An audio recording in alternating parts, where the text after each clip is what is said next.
कहते हैं पहाड़ों में जितना दिखता है उसके पीछे उससे 100 गुना ज्यादा छुपा होता है।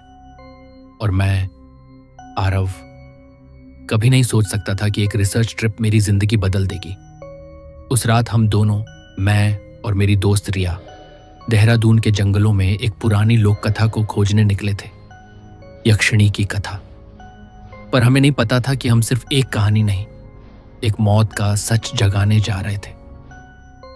जंगल का रास्ता बिल्कुल वीरान था। पत्तों की सरसराहट, कहीं दूर से आती हवा की सीटी, ऐसा लग रहा था जैसे कोई हमें देख रहा हो। रिया बार बार पीछे मुड़कर देख रही थी।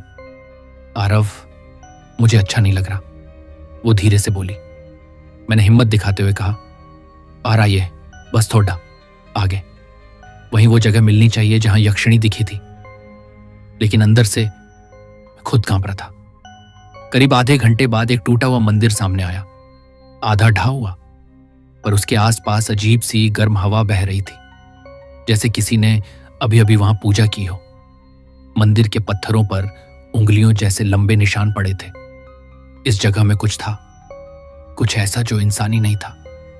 रिया ने कांपते हुए कहा, ये मंदिर तो नक्शे में नहीं था, और सच में ये अचानक प्रकट हुआ था, जैसे किसी ने हमें यहां खींच कर लाया हो।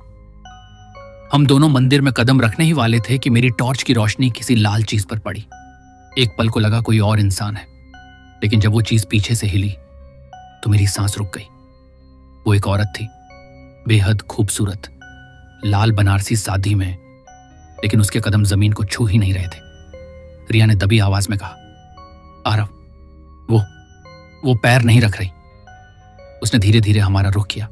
उसकी मुस्कुराहट मोहक थी, पर आंखें कुछ और कह रही थी, जैसे भूख। मैंने फुसफुसाकर कहा, रिया, पीछे हटो। लेकिन रिया जैसे किसी खिंचाव में थी। वो एक कदम आगे बढ़ चुकी थी। उस औरत ने हाथ बढ़ाया और उसकी उंगलियां इंसानी उंगलियों से 2 गुना लंबी थीं। मैंने जोर से रिया का हाथ पकड़कर पीछे खींचा और हम दोनों मंदिर की ओर भागे। अंदर आते ही जमीन अचानक चरमराई और नीचे एक गहरा कमरा खुल गया, जैसे किसी ने इस जगह को दफन इतिहास से छुपा कर रखा हो। नीचे से आती गर्म हवा, जैसे किसी ने हजारों दीपक जला रखे हों, लेकिन वहां कोई दीपक नहीं था, सिर्फ एक बड़ा काला कुआं। दीवारों पर उकेरी गई आकृतियों ने मेरे शरीर में कंपकंपी दौड़ा दी। उन पर एक कहानी बनी थी, यक्षिणी की कहानी। एक औरत जिसकी सुंदरता ने देवताओं को भी मोहित किया था, लेकिन एक श्राप के कारण उसका रूप बदल गया। उसे हर 100 साल में एक इंसानी आत्मा चाहिए होती थी, खुद को जीवित रखने के लिए। और आज वही रात थी, वही 100 साल बाद का दिन। कुएं के अंदर से अचानक आवाज आई, फुसफुसाहट, जैसे कोई नीचे बैठा रो रहा हो। रिया धीरे धीरे आगे बढ़ी। उसकी आंखें खाली थीं, जैसे किसी ने उसे अपने काबू में कर लिया हो। मैं चिल्लाया, रिया रुको! लेकिन देर हो चुकी थी। लाल सादी वाली वो औरत, यक्षिणी, बिना आवाज किए रिया के पीछे खड़ी थी। अचानक यक्षिणी का चेहरा बदलने लगा।